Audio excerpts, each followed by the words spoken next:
Slowly but surely, Indiana football is starting to make some additions in the transfer portal.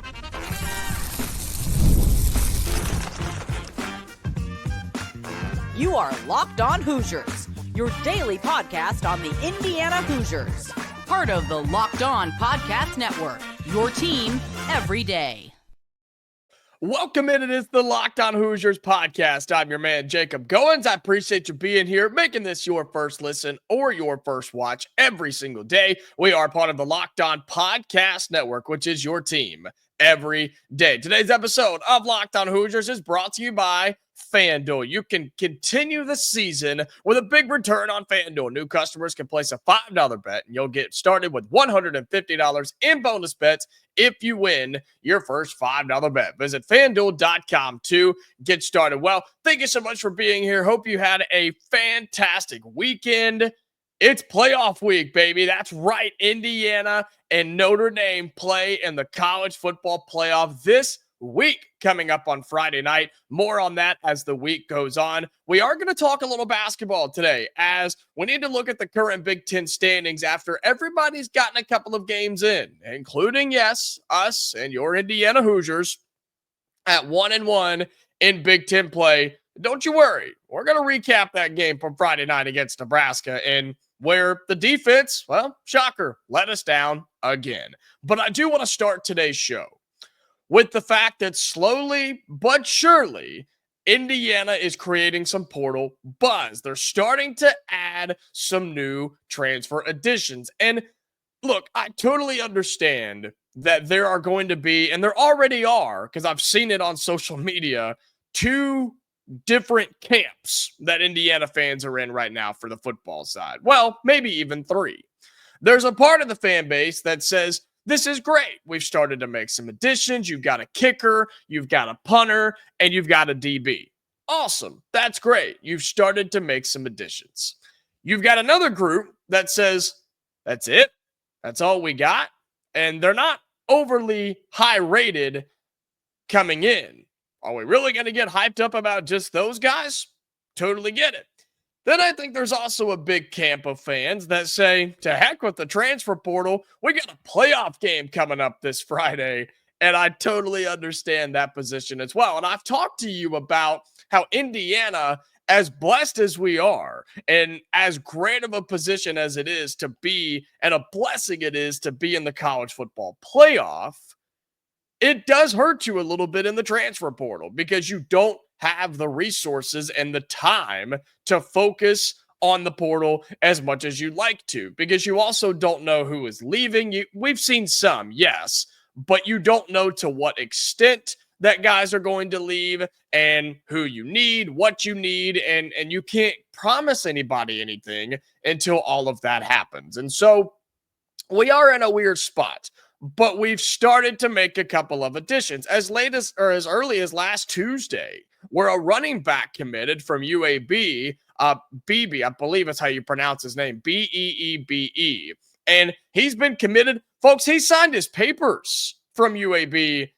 And then we got news late last night on Sunday that he's reopening his recruitment. And I don't know quite how that works. I don't know how you get that ability. I don't know how you get that approval, but I mean, more power to you, man. I don't know. I mean, I guess if you just walk in and ask, then maybe they rip up the contract. I don't know. And so that's unfortunate because, again, while he may not have been just this crazy high-rated running back, he was solid from UAB. And he was also just a body in the running back room that next year is depleted right now, including two freshmen with just three running backs on your roster for next season. You need running backs. And so that was kind of some shocking news that we got late Sunday night. But I've already mentioned it. You've got a kicker, you've got a punter, and you've got a DB.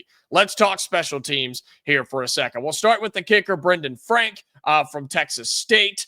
He is a guy that had 78 kickoffs this year. 64 of those became touchbacks. A guy that has bounced around a little bit, but he's got 1 year of eligibility remaining, and I'm never going to hate on going and getting some sort of kicker in the portal because, look, you can never have too many of them. And we've been in a pretty good spot where we haven't had to use them a whole lot this year in terms of kicking. And so I'm excited. I think Frank can be good. Just an experienced guy.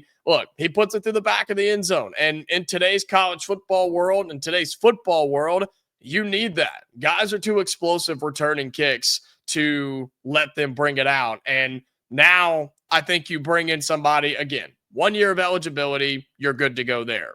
On the other side of special teams, the other type of kicker is a punter from down under. Yes, the Aussie, right? Mitch McCarthy is coming in from Central Florida. They've had a bunch of coaching changes down there. He is now an Indiana Hoosier, a guy that started for UCF. He punted it 115 times, average of 43 yards per punt, and 39 of those were inside the 20-yard line, right? Pinning people deep. He has 1 year of eligibility remaining as well. So you bring in two kickers, a place kicker and a punter, two guys that have played a lot of college football, and they bring you 1 year of eligibility remaining. I know that sounds like the 1 year rental type thing that we talk about. And yeah, that's kind of what it is. But you bring in experience, and I think you bring in solid experience as well. And kickers and punters, they've got a different ranking system than everybody else. And you're more than welcome to go look at that if you want to. But you're talking about guys that have played college football for 3 and 4 years. Like, looking at their high school rankings just doesn't do you a whole lot of good. The other that we brought in, the one I'm most excited about right now, is Amarian Knighton, the defensive back from Northern Illinois. The word people continue to use is productive. And I think that's what he's been. Listen to some of these stats, okay? He, in 25 games, with 14 of those being starts, had 7 pass breakups, 1 interception, and 45 tackles. Let me say that again. In 25 games with 14 starts, had 7 pass breakups, 1 interception, and 45 tackles. He also brings you 2 years of eligibility, does the 6'7", 174-pound corner. He brings you experience and years of eligibility. He is right down the middle. One of those guys I've told you about that he fits both categories. He is a perfect example of what Indiana needs the most of: experience and eligibility. And so you bring that together with an experienced corner, because Indiana, we're going to lose some back there this year going into next year.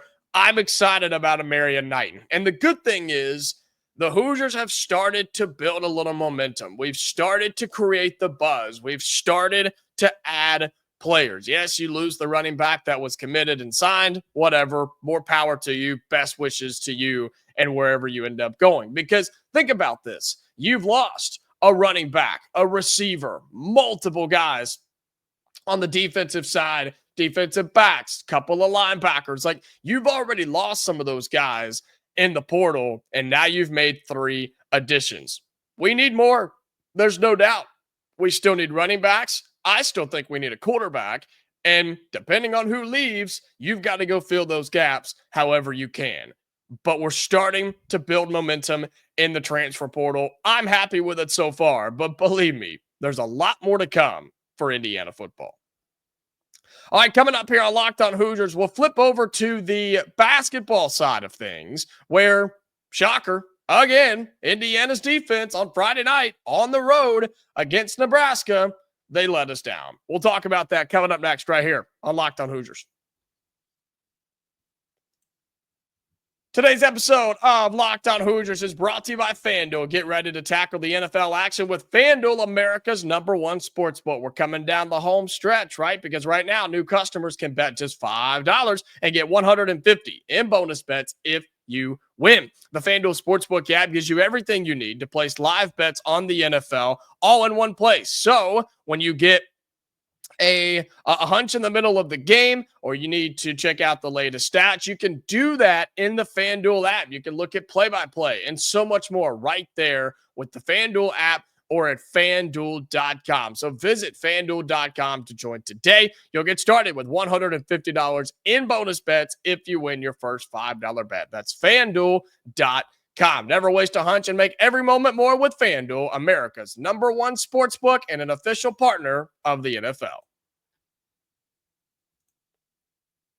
Welcome back into Locked On Hoosiers. Thank you again for being here, and shout out to all of my everydayers. You're the reason this show is growing like it is. And I've told you the goal is to get on the YouTube side to 4,000 subscribers by the end of the year. Current count, as we sit, hopefully it's more by the time you're seeing this, 3,895, 3,895. So we're almost at 39, which is incredible.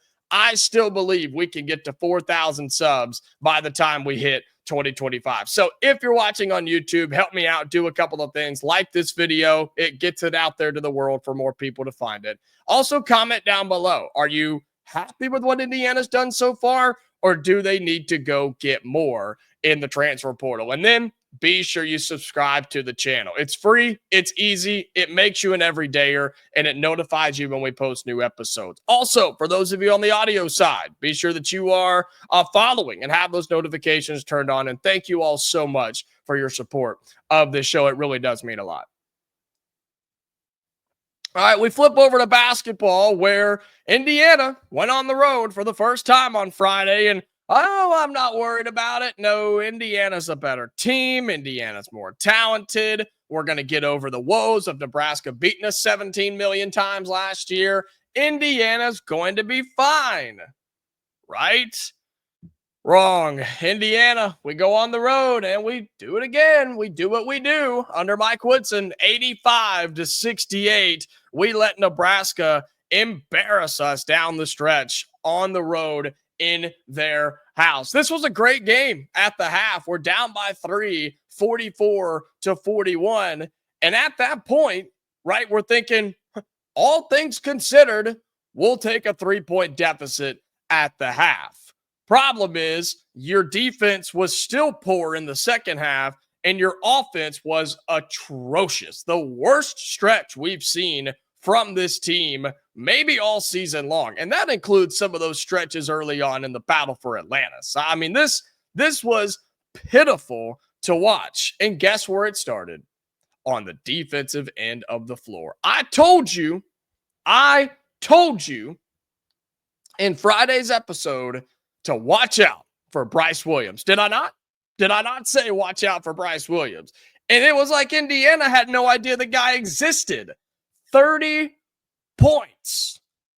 30 for their starting guard on 10 of 15 shooting, 2 of 3 from downtown. He shot 11 free throws. He made 8 of those. Also grabbed 6 boards, 5 assists, just to put a little more, to twist the knife a little harder. 30 points for him. They had another starter in double digits. I say that because they also had 2 guys on the bench who had double digits. Where then you look at Indiana, where we had 20 from Miles Rice, who I think offensively had a good game. Sure. Trey Galloway with 10. Okay. Here's your problem, though. Malik Renew had 12. He only shot it 6 times. I did like his free throw numbers, though. I will say that. Omar Ballo only had 8 points. He did have 11 boards, so he flirted with a double-double, but he didn't get it. And your best player, your best shooter, played just 13 minutes in Mackenzie Mbako and had just 2 points. Why? Because the whole team was in foul trouble again. Here we go again. We can't defend without fouling. And we just flat out can't defend at all, it seems like, for this Indiana team. Your support off the bench, I thought Luke Goody, even though his shooting was not great, 3 of 10, he at least had good looks and at least was somewhat aggressive with shooting the basketball. But, man, you've got to make more than 3 out of 10, especially if you're going to shoot it 10 times. You got to make more than 3. 30%'s not bad, but shooting it 10 times, we got to have a little more than that, especially on the road. And here's the thing. I screenshotted this stat because it was the end of the game that really hurt us, right? When we went ice cold and Nebraska couldn't miss. Listen to this stat. This is from Mike Schumann at the Daily Hoosier. He says, Indiana was 1 of 18 from the field to end the game. Let me say that again. To end the game down the stretch, Indiana went 1 of 18 from the field as Nebraska closed on a 23-6 run. Yikes. Yikes. And Nebraska put us all out of sorts offensively. And what's crazy is, yes, they put us out of sorts, and yes, we couldn't get anything going. But that says more about us than it does Nebraska, does it not? I mean, do we really think, after watching that game on Friday and watching what Nebraska is as a team and what we'll see moving forward, do we really believe that they are just that good defensively, that Nebraska is this just ungodly defensive team that is going to destroy people? No. It's Indiana. It's internal, man. Our confidence is shook. Our system is broken. And when we get punched in the mouth, we have no response. We have nothing. And you know what that reflects. You know who the issue is. And so my question, yet again, to Mike Woodson is, how are you going to fix it? How are you going to fix it? Because this basketball that we're playing, the one you just saw against Nebraska on Friday, that's not going to get it done. Not in this conference, not this year. We're going to look at Big Ten standings coming up in just a little bit. That's not going to get it done against Nebraska. Your effort against Minnesota was fantastic, but we went on the road for the first time and it showed. It showed. And we have to overcome that, man. I don't understand what it is when we walk out of Assembly Hall and get on the bus, we just crumble and we just fall to our knees and we have no answer for what teams throw our way. And if it doesn't work exactly the way it's supposed to, we just throw our hands up and have no idea how to respond. And look, Balo's got to be more aggressive. Renew's got to be more aggressive. And Baco's got to be more aggressive on the offensive end of the floor. And then we've got to find a way to stop guards. I mean, again, I told you Brice Williams was the guy you needed to look out for, and he dropped 30 points. If I know that, they should know that. And maybe they did, and you just don't have the ability to stop him. If that's the case, then we're in big-time trouble. But, man, you don't let him go off for 30 points, and you're back in the ball game. Cut his points in half, and you're back in the ball game. But it was a combination of giving up 85 points and only scoring 68. This team not good enough for that. This team can score in the 80s and can get in shootouts, but not like that. Not when you go ice cold down the stretch and have nothing to respond. We lose 85-68. Hoosiers now 8-3 overall. We are 1-1 in Big Ten play. In a Big Ten that's pretty wide open right now. We'll talk about the standings, where Indiana sits, and what's coming up next for the Hoosiers. That's on the final segment right here on Locked On Hoosiers. Today's episode of Locked On Hoosiers is brought to you by the College Football Playoff on TNT. It's that time of year. The College Football Playoff is back. And with the newly expanded 12-team format, it's guaranteed to be bigger and better than ever, bringing you all the hard-hitting and high-flying excitement that you love. TNT sports coverage of the College Football Playoff begins on December 21st. That is Saturday, all right, on TNT. Starting with the College Football Playoff Kickoff Show presented by AT&T at 11 a.m. Eastern Time. Leading into our first matchup, the SMU Mustangs battling the Penn State Nittany Lions at noon. That is on Saturday. Then stick around because the Clemson Tigers look to upset the Texas Longhorns at a showdown at 4 o'clock Eastern Time. Don't miss a moment of the action. Watch the College Football Playoff presented by Allstate live on TNT, True TV, TBS, and on Max. All right, final segment here on Locked On Hoosiers. Again, appreciate you being here and really making this your go-to spot for all things Indiana athletics. Video, audio, however you support the show really does mean a lot to me. You look around the Big Ten. Heck, look around college basketball. And it's been truly incredible so far this season. I mean, we are, just over halfway through the month of December. And who's the best team in college basketball? You could say 5 different answers: Tennessee, Auburn, Kansas, Iowa State. You could say so many different teams, and your answer wouldn't be incorrect. I could ask you that in the Big Ten. Hey, who's the best team in the Big Ten right now? Hey, you could say Oregon. You could say UCLA, Michigan.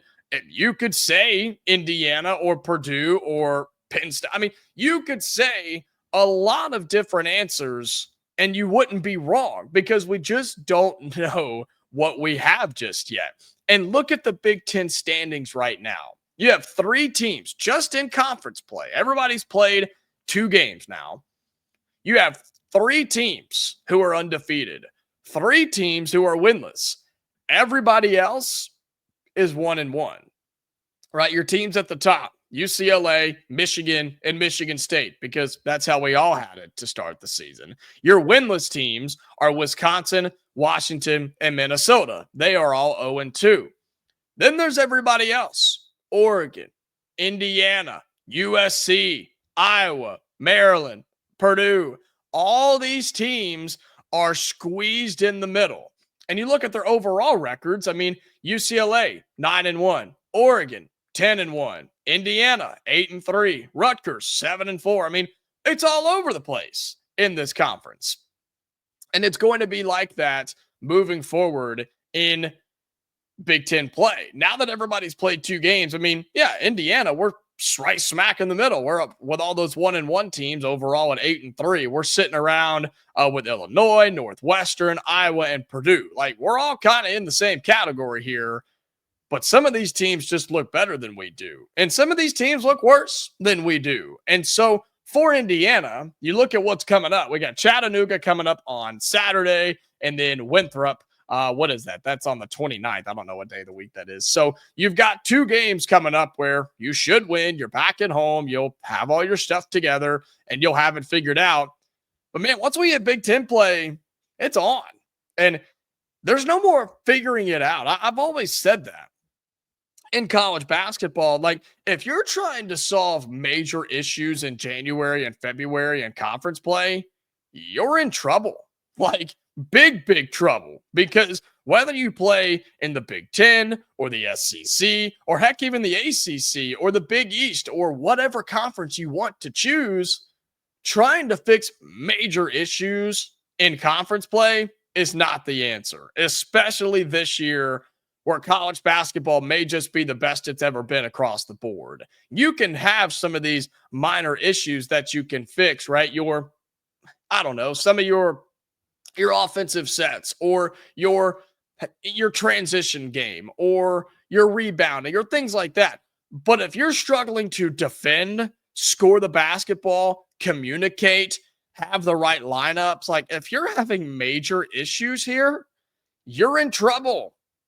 And that's where Indiana sits right now. And I fear that with one of the most talented teams we've seen in a long, long time in Indiana, because I still believe that.